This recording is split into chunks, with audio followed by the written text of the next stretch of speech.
இந்த வீணா போன ராஜேந்திரனை உசுப்பி விட்டு இப்போ வீட்லயே வந்து உட்காந்துட்டான். இதெல்லாம் உங்களுக்கு தேவையா? நான் என்ன பண்ண முடியும்? பல்லவனும் சங்கீதாவும் என்ன சொன்னாலும் பார்த்திபன் பூம்பூம் மாடு மாதிரி தலையாடுறாரு. இப்ப எல்லா தலைவரையும் நமக்கு தான். ராஜேந்திரன் புள்ள பூச்சி மாதிரி இருந்தான். இப்போ அவன் புல்லு தடிக்கு விழுந்து செத்தானவன் அவங்க 2 பேரும் போலீஸ்ல மாட்டிக்குவானுங்க. நீ எதுக்கு கவிதா கிட்ட இருக்க? போலீஸ் ஸ்டேஷனுக்கு போக விடாம தடுத்திருந்தா பிரச்சனை இவ்வளவு தூரத்துக்கு வளர்ந்துருக்காது. ஏய், சும்மா லூஸ் மாதிரி பேசிட்டு இருக்காத. எனக்கு என்ன தெரியும் கல்யாணம் முடிஞ்ச கையோட போலீஸ் ஸ்டேஷன் போவாங்கன்னு. இப்போ வர வர அவளும் ரொம்ப கிரிமினலாக யோசிக்க ஆரம்பிச்சிட்டான். ஒண்ணு கவிதா கிட்ட மாட்டிக்கிட்டு 2 பேரும் ஜெயிலுக்கு போக போறாங்க. இல்ல மொத்த சொத்தையும் சுருட்டிக்கிட்டு பல்லவன் ஓடி போறான். அப்புறம் நாங்க நடுத்தரவுல நிக்க வேண்டியதா? ஏய், அந்த அளவுக்குலாம் நான் ஆக விட்டுற மாட்டேன், கவலைப்படாத. நான் சொல்றது உனக்கு புரியுதா இல்லையா?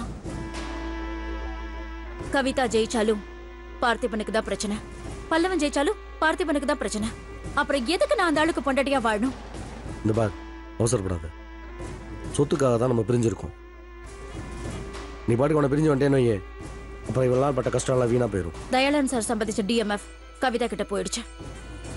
மிச்ச சொத்தை ராஜேந்திரனை துரத்தை விட்டுட்டு 2 பங்கா பிரிச்சுக்கலான்னு இவங்க 2 பேரும் பிளான் போட்டாங்க. கடைசியில ராஜேந்திரனும் ஆட்டத்துக்குள்ள நுழைஞ்சிட்டான். இருக்கிறத 3 பங்கா பிரிச்சாகணும். 3ல 1 பங்குங்கிறது நாம இத்தனை நாள் பட்ட கஷ்டத்துக்கு அது ரொம்ப கம்மி.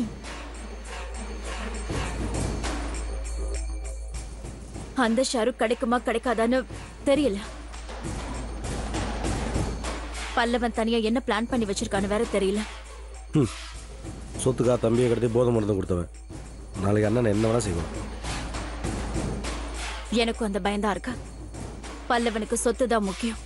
அப்பா, அண்ணன், தம்பி இதெல்லாம் அவனுக்கு அப்புறம் தான். அதை பத்தி கொஞ்ச நாளா யோசிச்சுட்டு தான் இருக்கேன். யோசிச்சுட்டே இருக்க வேண்டியதான். அதுக்குள்ள எல்லாமே நடந்து முடிஞ்சிரும். அதுக்காக என்ன பண்ண சொல்றேன்? பல்லவன் பார்த்திபன் மாதிரி என்னால் எடுத்து கோத்தம்லாம் செய்ய முடியாது.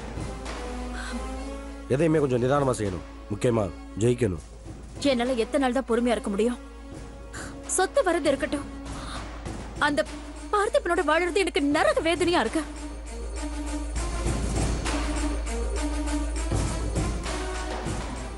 உன்னால மட்டும் எப்படி என்ன பிரிஞ்சிருக்க முடியுது?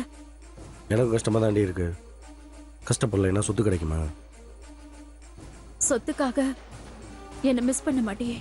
ஏய், சொத்தே உனக்காதான், புரியுதா? உன்னை நான் நம்பலாமா? நம்ப முடியாத ஒரு காரியத்தை செய்ய போறேன். அதுக்கப்புறமாவது நம்புறியான்னு பார்ப்போம். என்ன பண்ண போற? உனக்கா செய்ய போற காரியம் உன்கிட்ட சொல்லாமையா இருப்பேன்? அப்ப சொல்லு. அவசரப்படாத. முதல்ல பிளான் எக்ஸிக்யூட் பண்ணிட்டு நம்ம 2 பேரும் எக்ஸிட் ஆயிடுவோம். ஐயோ, எனக்கு சுத்தமா புரியவே இல்லை. நான் என்ன செய்ய போறேன்னு உனக்கு புரிய வைக்கிறேன். அதுக்கப்புறம் நான் யாருன்னு உனக்கு புரியும். பில்டப் எல்லாம் கொஞ்சம் ஓவரா தான் இருக்கு. பிளான் கிளவரா இருக்கும்போது கொஞ்சம் பில்டப் இருந்தா தான் நல்லா இருக்கும்.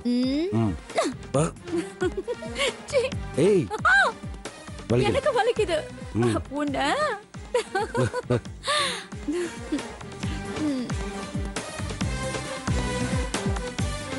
என்ன என்ன பத்தி தானே யோசிக்கிற?